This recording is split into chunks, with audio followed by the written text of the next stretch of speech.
All right, folks, back here on the Sports Talk Nation, continuing here as I kind of make the switch from football to baseball. Still got the football jersey on, but the topic continues as the Yankees now are on the precipice of getting eliminated from the playoffs. It is amazing how things can change so quickly in this postseason. This has been a wild postseason so far, and it just continues. It continued this weekend with the ALDS in Toronto as the Blue Jays take a 2-0 series lead, and the Yankees have had no answers for the Blue Jays. Toronto has outscored them 23-8 in 2 games. And I thought going into Game 2, after Game 1, okay, Game 1 I could understand you lose, 10-1, not a great showing. Vladimir Gurrerro Jr. has a big home run. Alejandro Kirk has a couple of home runs. Blue Jays explode late innings, run away with it 10-1. Okay, you lose. Game 2. Yankees have the pitching edge going into Game 2, right? You have Max Fried. You have your ace on the hill going up against a rookie in Trey Savage, and it was a disaster as the Yankees couldn't get a hit off Savage, who had only 1 walk in 5 1/3 innings of no-hit baseball. 5 1/3 innings of no-hit baseball against the Yankees. He struck out 11 as the Yankees watched the Blue Jays go full NFL on them and score before they could blink. They had 11 runs on the board by the end of the 4th inning. By the time Savage came out, it was 12-0 in favor of the Blue Jays. The Blue Jays had 12 runs and 12 hits. The Yankees had blank, 0, zilch. And yes, the Yankees did come back. I get it. Late stages. They scored 5 runs in the 7th inning, made it respectable, I guess. Losing 13-7. All they needed was a touchdown and an extra point. But it was bad. Vladimir Gurrerro Jr. is having a wake-up series. He had 3 hits on Saturday. He had 3 more hits on Sunday, including a grand slam home run. He has had a big series.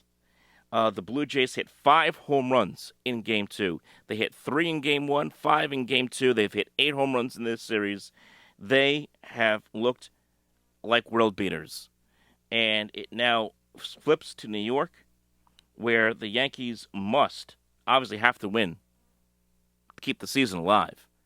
And they're going to give the ball to Carlos Rodon, who, yes, has won 18 games this year, has been good this year, but at times can be kind of erratic. At times, Carlos Rodon can have a bad outing, and he'll go up against Shane Bieber, who is a veteran who has been around a while. Hasn't had a lot of starts as Bieber this year in Toronto. Only 7 starts, but when he was with the Cleveland Guardians, was a very good pitcher. So the Yankees are in trouble right now. They are in big trouble. They could get eliminated on Tuesday night. And I thought this was going to be a series that was going to go 5 games. It could still happen, but the Yankees are going to have to pull out a miracle over the next couple of days to make that happen. They get Carlos Rodon to the Yankees on Tuesday against Shane Bieber, and then obviously in Game 4, the Yankees will toss Cam Shilliter in Game 4, if there is a Game 4, on Wednesday night. But the Yankees right now are going to be tested. What's the mettle of this Yankee team going into this now potential elimination game in Game 3? We saw a little bit of that mettle against the Red Sox when the Yankees came back, won Game 2, and then won Game 3, faced elimination for 2 days. Now they're going to face it for the rest of this series, for however long it should go. And the Blue Jays look like a team, no matter how you cut it, they look like a team that could go to a World Series. They look destined for a World Series right now. And that's where we are right now in the ALDS. You got Seattle and Detroit. They're tied at 1. You got the National League Series. They're going to continue on Monday. Obviously, the Dodgers beating the Phillies. The Dodgers right now have control of that series as far as I'm concerned. So it's kind of ironic because I remember back in July, people were talking about who are the best teams in baseball. And a lot of people thought that we were heading for a Dodgers-Blue Jays World Series. And then, of course, both teams, as is the case during the season, started to slump a little bit when we got into August. I think a lot of people went away from that, me included. A lot of people were looking at the Yankees and the Mariners, the Phillies, Brewers. But it could be at the end of the day, when we had that regular season series coming up, I think it was in this past July, wherein the Blue Jays and Dodgers actually met at Dodger Stadium, said some people were saying at the time could be a World Series preview. Well, that could end up being the World Series when it's all said and done. Of course, we still got to go through the rest of these playoffs and the Division Series and the League Championship Series, but right now, that would not shock me if that's what we have when this is all said and done. But for the Yankees, they've got to dig down, and they've got to figure out who they are. Giancarlo Stanton, great postseason last year.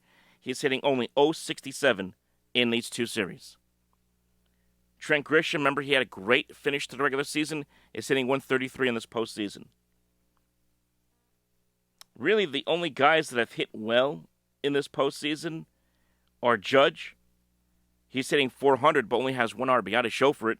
And Anthony Volpe, who has been probably the most productive player. This was the guy that Yankee fans were destroying a few months ago. He's been their most productive guy in this postseason. Of course, all that productivity was, of course, in the Boston series, but that's it. So the Yankees, we're going to find out a lot about the Yankees in this Game 3. And if they lose, obviously they're out. If they win, we'll find out if they can withstand another one in a Game 4. Because this Blue Jay team is stacked. They are stacked in this lineup, top to bottom. George Springer, Gurrerro, Kirk, Varsho, who had a couple of home runs in this game, Game 2. Clement, who's looked great, had 3 hits, had 3 RBIs, a home run.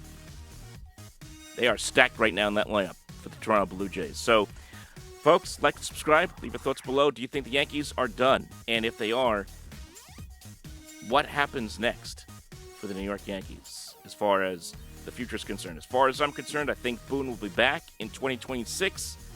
But you never know what ownership may be thinking, especially if the Yankees get swept away by the Toronto Blue Jays. We'll talk next time.